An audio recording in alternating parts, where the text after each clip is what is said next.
BCA computer networks unit 1 propagation speed and time.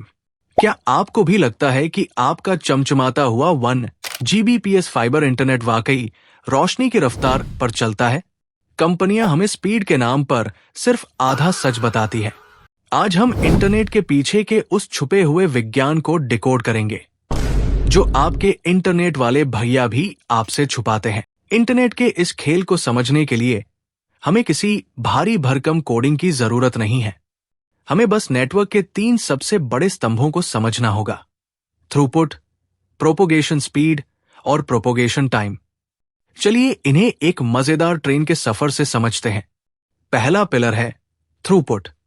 आसान भाषा में, एक तय समय में नेटवर्क पर असल में कितना डेटा सफलतापूर्वक अपनी मंजिल तक पहुंच पाता है, उसे थ्रूपुट कहते हैं। इसे आप ऐसे समझिए कि एक स्टेशन से ट्रेन में 100 पैसेंजर्स चढ़े, लेकिन रास्ते में कुछ लोग बीच में कूद गए, जिसे टेक्निकल भाषा में पैकेट लॉस कहते हैं।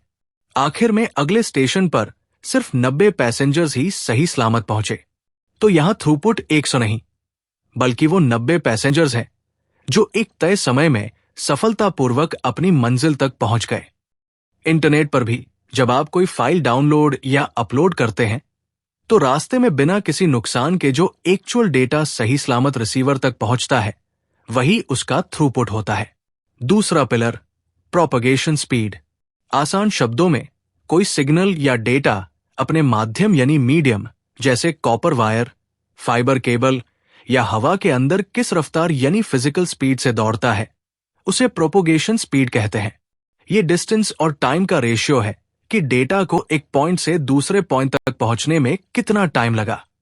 इसे आप ऐसे समझिए कि आपके पास एक सुपरफास्ट बुलेट ट्रेन का इंजन है।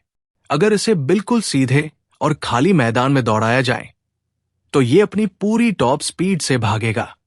लेकिन जब इसी ट्रेन को पहाड़ों के बीच बनी घुमावदार और संकरी पटरियों ट्रैक्स पर चलाया जाता है, तो पटरियों के मोड़ और रुकावटों की वजह से इंजन को अपनी स्पीड कम करनी पड़ती है। यहां पटरी, ट्रैक ये तय कर रही है कि इंजन किस रफ्तार से आगे बढ़ेगा। ऐसे ही डेटा की दुनिया में होता है। इंटरनेट की दुनिया में डेटा को ले जाने वाली हमारी सुपरफास्ट ट्रेन है रोशनी यानी लाइट, और उसकी पटरी है फाइबर ऑप्टिक केबल। वैसे तो रोशनी की स्पीड वैक्यूम में यूनिवर्स में सबसे तेज होती है, लगभग 3 लाख किमी सेकंड। लेकिन यहां आता है सबसे बड़ा ट्विस्ट। जब इसी रोशनी को हम फाइबर केबल के कांच के अंदर डालते हैं, तो कांच के मॉलिक्यूल्स और अंदरूनी दीवारों से टकराते हुए जिगजैग वेव में जाने के कारण इसकी रफ्तार लगभग 33% धीरे हो जाती है। यानी उस केबल या माध्यम के कारण रोशनी के दौड़ने की जो एक्चुअल स्पीड बची, लगभग 2 लाख किमी सेकंड, वही इंटरनेट नेटवर्क की प्रोपोगेशन स्पीड कहलाती है। तीसरा और आखिरी पिलर है प्रोपोगेशन टाइम। इसका मतलब है कि डेटा को शुरुआत से लेकर अपने डेस्टिनेशन तक पहुंचने में कुल कितना समय लगा। हमारी ट्रेन की भाषा में कहें तो स्टेशन ए से स्टेशन बी पहुंचने में ट्रेन ने कुल कितने घंटे लिए। मान लीजिए आपका डेटा मुंबई से लॉस एंजलिस जा रहा है, तो उसे रास्ते की दूरी तय करने में ठीक 0.05 सेकंड यानी 50 मिलीसेकंड का समय लगेगा। आपका इंटरनेट प्लान चाहे कितना भी महंगा क्यों न हो, फिजिक्स के इस दूरी वाले नियम को कोई नहीं बदल सकता। यही वो असली वजह है जिससे गेमर्स को फिजिक्स से नफरत हो जाती है और वो गेम बीच में ही छोड़ देते हैं।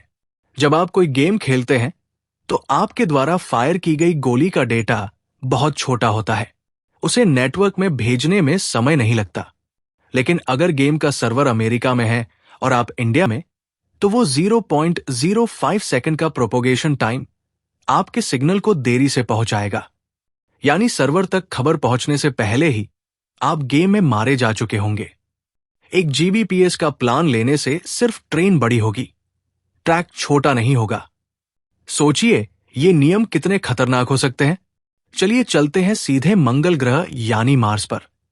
अगर भविष्य में इंसान मार्स पर रहने लगे और आप वहां से पृथ्वी पर एक साधारण हेलो का मैसेज भेजें, तो ब्रह्मांड के नियमों के मुताबिक वो मैसेज लाइट की स्पीड से ही जा सकता है। लेकिन दूरी इतनी ज्यादा है कि प्रोपोगेशन टाइम पूरे 24 मिनट का होगा। यानी पृथ्वी और मार्स के बीच रियल टाइम वीडियो कॉल या ऑनलाइन गेमिंग करना नामुमकिन है। For more updates, follow the BCA World on Instagram and subscribe the BCA World on YouTube.